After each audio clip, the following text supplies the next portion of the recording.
வினோத வாய்ஸ் நேயர்களுக்கு வணக்கம். நான் உங்கள் கிருஷ்ணவேல். இன்னைக்கு நாம் இன்று மாலை என்ன பார்க்க போகிறோம்னா, தமிழிசை சவுந்தரராஜன் போய் நடத்திய கையெழுத்து எடுக்கும் நடவடிக்கை, அந்த சிக்னேச்சர் கலெக்ட் பண்ணுறேன்னு ஒரு கேம்பெயின் மாதிரி ஒன்று பண்ணாங்க. அதற்கு எடுக்கப்பட்ட நடவடிக்கை என்ன, மீண்டும் மீண்டும் இந்த கல்வி கொள்கையை பற்றி நம்ம பேசி தான் ஆகணுமா, பேசாமல் விட்டுறலாமா அப்படிங்கிற செய்திகளை தான் நம்ம தொடர்ந்து பார்க்க போகிறோம். நம்ம வீடியோவில் அடிக்கடி நம்ம அப்புறம் நண்பர்களே புத்தகம் வாங்குன்ற போடுறதெல்லாம் நிறைய பேர் கேலி பண்ணுறாங்க. கேலி கிண்டல்லாம் பற்றி நம்ம கவலைப்பட வேண்டிய அவசியம் இல்லை. எத்தனையோ காமெடி பண்ணுறவங்க சேனல்லாம் என்ன பண்ணுறாங்க, என்ன சப்போர்ட் பண்ணணும்னு நினச்சிங்கன்னா நீங்கள் பணம் அனுப்புங்கன்னு கேட்குறாங்க. நம்ம என்ன பணம் அனுப்புங்கன்னு கேட்குறோமா? சேனல் நடத்த பணம் தேவைப்படும். அப்படி தேவைப்படக்கூடிய பணத்தை நீங்கள் புத்தகம் வாங்கினால் உங்களுக்கு புத்தகங்கள் வாங்கிய அந்த புத்தகங்களாகிய அறிவாயுதம் உங்கள் கைக்கு கிடைக்கும். அதன் மூலமாக எங்களுக்கு கிடைக்கக்கூடிய பணத்தை வைத்து நாங்கள் இந்த சேனலை நடத்த முடியும் அப்படின்னு தான் நம்ம சொல்கிறோம். ஸோ புத்தகம் வாங்குங்க அப்படின்னு நான் கேட்பதில் நான் கூச்சப்படவில்லை. அதை பார்ப்பதற்கு நீங்களும் சலிப்படைய வேண்டிய அவசியம் இல்லை. புத்தகம் வாங்க முடியாதவர்கள் லைக் போட்டாலும் சப்போர்ட்டு தான், ஷேர் பண்ணாலும் சப்போர்ட்டு தான், சப்ஸ்கிரைப் பண்ணாலும் சப்போர்ட்டு தான், ஏன் கமெண்ட் போட்டிங்கன்னா கூட சப்போர்ட்டு தான். ஸோ ஏதாவது ஒரு வகையில் உங்கள் ஆதரவை நம்ம சேனலுக்கு கொடுத்துக்கிட்டே இருங்க. தேசிய கல்விக் கொள்கை 2020 இதற்கு ஆதரவாக யாரெல்லாம் கையெழுத்து போடுவீங்க அப்படின்னு கேட்டுட்டு நம்ம அக்கா தமிழிசை சவுந்தரராஜன் குறிப்பாக கேகே நகரில் இருக்கக்கூடிய எம்ஜிஆர் நகர் மார்க்கெட்டுக்கு வந்திருக்கிறாங்க. எதுக்கு அந்த இடத்த தேர்ந்தெடுத்தாங்கன்னு தெரில. அந்த ரோடே ரொம்ப கசகசன்னு இருக்கும். 10 பேர் கொஞ்சம் எக்ஸ்ட்ரா வந்துட்டாங்கனாலே டிராஃபிக் ஜாம் ஆகிடும். 10 பைக் உள்ளே வந்துருச்சுனாலே டிராஃபிக் ஜாம் ஆகிடுங்க. அந்த அளவுக்கு ரோடு, சின்ன ரோடு அது. அங்கே நான் கையெழுத்து சேகரிக்கிறேன் அப்படின்னு ஒரு சீனை போட்டிருக்காங்க. உடனடியாக காவல்துறை நீங்கள் அனுமதி பெறாமல் வந்திருக்கீங்க, ஒன்று. ரெண்டாவது, இவ்வளோ கூட்டம் போட்டிங்கன்னா இது இந்த இடத்துக்கே இடைஞ்சலாக இருக்கும் அப்படின்னு சொல்லி அந்த பாஜகக்காரங்களெல்லாம் துரத்தி விட்டுட்டு அவங்கள மட்டும் தனியாக கூட்டு போய் உட்கார வச்சுருந்துருக்காங்க. உடனே ஐயோஹோ தமிழிசை தாக்கப்பட்டாரா அப்படின்னு ஒரு குரூப் கிளம்பிட்டாங்க. நம்ம தமிழ்நாட்டை பொறுத்தவரை எப்போதுமே பார்த்தீங்கன்னா தமிழிசை அக்கா பாஜகவில் தான் இருக்கிறாங்க ஆரம்பத்துலேருந்தே. நடுவில்லாம் போனாங்கன்னா இல்லை, அவங்க ஆரம்பத்துலேருந்தே பாஜகவில் தான் இருக்கிறாங்க. அதெல்லாம் ஒரு பிரச்சனையும் கிடையாது. ஆனாலும் தமிழிசையை எப்போதுமே யாரும் மற்ற பாஜக நபர்களை விமர்சிக்கும் அளவுக்கு கடுமையாக விமர்சிக்க மாட்டாங்க. நீங்கள் நல்லா கவனித்து பார்த்துருப்பீங்க. அதாவது தீவிரமாக பாஜகவை எதிர்க்கிறவங்க கூட தமிழிசையை மட்டும் பெருசாக விமர்சிக்க மாட்டாங்க. அதுக்கு முக்கிய காரணம் என்னென்னா, நம்ம நண்பர் ஒருத்தர் அந்த உதாரணத்தை அடிக்கடி சொல்லுவார். நம்ம அக்கா தான், நம்ம தான் கட்டி கொடுத்த குடும்பம் சரியில்லை, அதனால அந்த குடும்பத்துக்கு சப்போர்ட் பண்ணி நம்ம அக்காவே பேசுது, அதனால நம்ம அக்கா தானே விடு அப்படின்னு சொல்லிட்டு நம்ம போகிறது இல்லையா? அது போல தான் தமிழிசையை எல்லாரும் பார்க்குறாங்க அப்படின்னு சொல்லி அவர் வேடிக்கையாக சொல்லுவார். வேற யார், நம்ம உமாபதி தான் சொல்லுவார். அது போலத்தான் தமிழிசையை தமிழ்நாட்டில் இருக்கக்கூடிய எல்லோருமே தன் சொந்த சகோதரி மாதிரி தான் பார்க்குறாங்க. யாரும் அவங்கள அந்நியமாக பார்க்கறது இல்லை. பாஜக, இந்துத்துவா, சங்கி அதெல்லாம் தாண்டி விடுப்பா, எங்கள் அக்காப்பா, எங்கள் குமரி அனந்தனோட பொண்ணுப்பா அப்படின்ற மாதிரி தான் பார்க்குறாங்களே தவிர அவங்கள ஒரு பாஜக ஆளாவே யாரும் பார்த்து அந்த அளவுக்கு கடுமையாகலாம் யாரும் அவங்கள விமர்சிப்பதே கிடையாதுன்றதை நம்ம எல்லாருமே பார்த்துருக்குறோம். ஸோ அப்படி இருக்கும்போது இந்த அக்கா முதல்லலாம் நல்லா தான் இருந்தாங்க. இப்போ இந்த அண்ணாமலை கூட சேர்ந்து சேர்க்கை சரியில்லாமல் ஆயிடுச்சா என்னன்னு தெரியல. இப்படி முட்டாள்தனமான வேலையெல்லாம் செய்கிறாங்க. பேசாமல் அவங்க பேரை தமிழிசைக்கு பதிலாக ஹிந்தி இசை அப்படின்னு மாற்றிடலாமா, இல்லை சமஸ்கிருத இசைன்னு மாற்றிடலாமா? அந்த ரேஞ்சுக்கு ரேஞ்சுக்கு இறங்கி பேசிகிட்டு இருக்கிறாங்க. அவங்க அப்பா குமரி அனந்தன்லாம் எவ்வளோ பெரிய ஒரு இலக்கியவாதி தெரியுமா? கலைஞரே பாராட்டக்கூடிய ஒரு இலக்கியவாதி. அவரெல்லாம் பேசினாருன்னா அப்படியே நாக்கில் மொத்த சங்க இலக்கியமும் நடனமாடும். அப்படிப்பட்ட ஒரு தமிழ். அந்த தமிழின் மீது கொண்ட மிகப்பெரிய பற்றின் காரணமாகத்தான் தன் மகளுக்கு தமிழிசைனே பெயர் வைக்கிறாரு. ஹிந்தி எதிர்ப்பு போராட்டத்தில் கலந்து கொண்டவர்.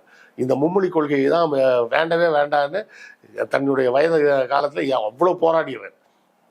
தமிழிசை ஆந்திராவுக்கு கவர்னர், தெலுங்கானாவுக்கு கவர்னராக போனப்போ அப்பாவை என் கூட இருங்கப்பான்னு சொல்லி கூப்பிட்டாலும் அவர் போக மாட்டேன்னு சொன்னவர். எனக்கு எதுமா ஊர், எனக்கு தமிழ்நாடு தான் ஊர், நான்லாம் வர முடியாது அப்படின்ட்டாரு. அப்படி அவர் வரமாட்டேன்னு சொல்லிட்டாருன்றதை கேள்விப்பட்டு முதலமைச்சர் ஸ்டாலின் அவருக்கு தனியாக இன்னொரு அரசு வீடையே ஒன்று ஏற்பாடு பண்ணி கொடுத்துருக்கிறார் அவர் தங்கி இருக்கிறதுக்கு. இன்னும் சொல்ல போனால் நான் கேள்விப்பட்டேன் ஒரு 5-7 வருஷம் இருக்கும்னு நினைக்கிறேன். அவருக்கு உடல்நிலை கொஞ்சம் மோசமாக இருந்தப்போ கன்னியாகுமரியில் இருக்க அரசு மருத்துவமனையில் தான் போய் ட்ரீட்மெண்ட் எடுத்துருக்கிறாரு. நம்ம ஒரு பெரிய அரசியல்வாதி, நான் அங்கே போய் அவருக்கு பண வசதிலாம் பிரச்சனை கிடையாது. நானே அரசாங்க மருத்துவமனையை நம்பலைன்னா வேறு யார் நம்புவா? நான் அதனால அங்கேயே ட்ரீட்மெண்ட் எடுத்துக்கிறேன் அப்படின்னு சொல்லி தான் அங்கே ட்ரீட்மெண்ட் எடுத்துருக்கிறாரு. அந்த அளவுக்கு ஒரு எளிமையான மனிதர். போன வருஷமா அதுக்கு முந்தின வருஷம் நினைக்கிறேன் முதலமைச்சர் ஸ்டாலின் அவர்கள் அவருக்கு பகைசால் தமிழர் விருதும் வழங்கி பெருமைப்படுத்தி இருக்கிறார். தமிழுக்கும் குமரியானந்தனுக்கும் இவ்வளோ ஒரு தொடர்பு இருக்கும்போது தமிழ் இசைன்னு ஒரு பேரையே வச்சுக்கிட்டு இந்த அம்மா இந்த வேலையை செய்யலாமா? ஏன்க்கா நீ ஏன் இப்படி எல்லாம் பண்ண எங்களுக்கெல்லாம் மனசு கஷ்டமா இருக்குல்ல. நாங்கள் எங்கள் கொள்கைக்காக நாங்கள் எதிர்த்து பேசி தான் ஆக வேண்டியிருக்கு. அக்காவை திட்டோமேனு வருத்தமாக இருக்குது, வேற ஒன்றும் கிடையாது. அக்காவை போய் திட்டோமேனு வருத்தமாக தான் இருக்குது, வருத்தத்தோடு தான் திட்ட வேண்டி இருக்குது. ஸோ நீங்கள் இப்படிலாம் பண்ணாதீங்க, உங்கள் அப்பாவின் பேருக்கு கெட்ட பேரை உருவாக்காதீங்க, மக்களின் எதிர்காலத்தில் மண்ணள்ளி போடாதீங்க. சரியா? தமிழிசையே சொல்லிட்டாங்க 3 மொழி படிச்சா என்ன அப்படின்னு யாரும் யோசிக்காதீங்க. 3 மொழின்றது வந்து தேவையில்லாத தலைவலிங்க. பிள்ளைங்களுக்கு ஏற்கனவே பாருங்க 5 பாடம் இருக்கு. அதில் பாடம்னு எடுத்தோம்னா நம்ம வந்து இங்கிலீஷையும் வெளியே எடுத்துட்டோம்னா மிச்சம் இருக்கிறதே வந்து 4 பாடம் இருந்தாலே போதும். சரிதானே? Tamil, maths, science, history, geography இவ்வளோ இருந்தாலே போதும். என்ன கேட்டால் புதிய கல்விக் கொள்கையை நீங்கள் இப்படி கொண்டு வாங்க. அந்தந்த மாநிலத்தில் அந்தந்த தாய்மொழி படிப்புக்குன்னு தனியாக ஒரு பாடம் வைங்க. மீதி மேக்ஸு, சயின்ஸு, ஹிஸ்ட்ரி எல்லாத்தையும் இங்கிலீஷில் சொல்லிக் கொடுங்க. அந்த பிள்ளைங்களுக்கு அப்படியே இங்கிலீஷ் வந்துடும். ஒரு 5ஆம் கிளாஸ் வரை இங்கிலீஷ் சொல்லிக் கொடுங்க. அதுக்கப்புறம் இங்கிலீஷ்லேயே பாடத்தை பூரா இங்கிலீஷ்லேயே வச்சுருங்க. தாய்மொழியை மட்டும் ஃபுல்லாக படிக்க சொல்லுங்கள். புரியுதா? மொழி என்பது ஒரு கம்யூனிகேஷனுக்கு தான், வேறு எதுக்குமே கிடையாது. நீங்கள் ஜெர்மனி போனால் ஜெர்மன் தான் பேசி ஆகணும், ஃப்ரான்ஸ் போனால் ஃப்ரெஞ்சு தான் பேசி ஆகணும், இங்கிலாந்து போனால் இங்கிலீஷ் தான் பேசி ஆகணும். ஆனால் மற்ற இந்த நாடுகளுக்கு போனால் கூட இங்கிலீஷ் தெரிஞ்சால் கூட ஓரளவு சமாளிச்சிடலாம், பேசி வந்துடலாம். ஒரு காலத்தில் ஜாப்பனீஸ் தவிர வேறு எந்த மொழியும் கற்றுக் கொடுக்க மாட்டேன்னு சொன்ன ஜப்பானில் இன்றைக்கி இங்கிலீஷ் கற்றுக் கொடுக்குறாங்க. நீ ஆங்கிலத்தை ஒழிச்சு கட்டிட்டு சமஸ்கிருதத்தை உள்ளே கொண்டு வரணும்னு பிளான் பண்ணிட்டு இருக்கிற நீ. அதுதானே ஒரு நோக்கம். அந்த நோக்கத்துக்கு தமிழிசை எப்படி துணை போகலாம்? நாம் வந்து இந்த இருமொழி கொள்கையில் ரொம்ப ஸ்ட்ராங்காக நின்னதுனால தான் என்ன நடந்தது தெரியுமாங்க? இன்னைக்கு வந்து விஜய், அஜித், தனுஷ்லேருந்து யாருமே இருந்திருக்க மாட்டாங்க. விஜய், அஜித், தனுஷ்லாம் விட்டுருங்க, சங்கர், மணிரத்னமும் கூட இருந்திருக்க மாட்டாங்க. எல்லாம் ஹிந்தி படம் தான் வந்திருக்கும், ஹிந்தி படம் மட்டும் தான் பார்த்துருப்போம். இங்கே யாரும் தமிழில் படமே ப்ரொடியூஸ் பண்ணியிருக்க மாட்டாங்க. இதை விட இன்னொரு விஷயம் சொல்கிறேன். ஷெட்யூல் 8 ஆஃப் த கான்ஸ்டியூஷன் அப்படின்னு கூகுளில் போட்டு பாருங்கள். அதில் வந்து ஒரு லிஸ்ட்டு கொடுத்துருக்கோம், 22 மொழிகள், அதாவது இந்தியாவோட அஃபீஷியல் லாங்குவேஜஸ் எதெல்லாம் அப்படின்னு கொடுத்துருக்கோம். அதில் 21வது மொழி என்னன்னு பாருங்கள், மைத்திரின்னு போட்டிருக்கோம். அந்த மொழியை இப்போ எந்த மாநிலத்தில் பேசுகிறாங்க? எங்கேயுமே கிடையாது. அட்டவணையில் இருக்கக்கூடிய ஒரு மொழியை ஒழிச்சிட்டாங்க. புரியுதுங்களா? அட்டவணையில் இருக்கக்கூடிய ஒரு மொழியவே ஒழிச்சிட்டாங்க. ராஜஸ்தானில் 3 மொழி பேசிகிட்டு இருந்தாங்க. ராஜஸ்தானி ஒன்று, பாகராசா இன்னொன்று ஒரு பேரில் ஒரு மொழி இருக்கும், பஹாரான்னு ஒரு மொழி இருக்கும், போஜ்பூரின்னு ஒரு மொழி. இந்த பஹாரான்ற மொழி ஆக்சுவலாக பார்த்தீங்கன்னா திராவிட மொழி குடும்பத்தை சேர்ந்தது. பஹாரான்னா என்னது? பகிர்தல்னு அர்த்தம். பகிர்தல் சொல்லுங்க அப்படின்றது. இந்த பஹாரான்ற மொழியை ராஜஸ்தானி, போஜ்பூரி 3மே போயிட்டு இப்போ வெறும் ஹிந்தி மட்டும் தான் இருக்குது. குஜராத்லேயே கிராமப்புறங்களை தாண்டி மற்ற எந்த இடத்துலையும் குஜராத்தி பேசப்படுவதில்லை. எல்லா ஊர்லேயும் எல்லா மொழியும் ஒழிச்சிட்டாங்க. அதில் எந்த ரேஞ்சுக்கு ஒழிச்சு கட்டியிருக்காங்கன்னா, இந்த 21வது மொழியாக இருக்கக்கூடிய மைத்திரி அப்படின்ற அந்த மொழியை இப்போ யாருமே பேசுறது இல்லை, எல்லாம் ஹிந்தி தான் பேசிகிட்டு இருக்காங்க. அப்போ இதோட கொடூரமான எதிர்காலம் என்னவாக இருக்கும்னு பாருங்கள். நாம் யாருமே நம்மளோட தாய்மொழியை விட்டுட்டு வேற ஏதோ ஒரு மொழியில் பேசிட்டு தெரியும். அப்படி ஒரு விஷயந்தான் வேணுமா? அதற்குத்தான் தமிழிசை வந்து இப்படி ஒரு போராட்டத்தை முன்னெடுத்தாரா? தமிழிசை இப்படி செய்யலாமா? எனக்கு அதை ஏற்றுக்கவே முடியல. ஸோ திரும்ப திரும்ப புரிஞ்சுங்க, நான் சொல்லக்கூடியது மற்ற எல்லாத்தையும் விட்டுருங்க.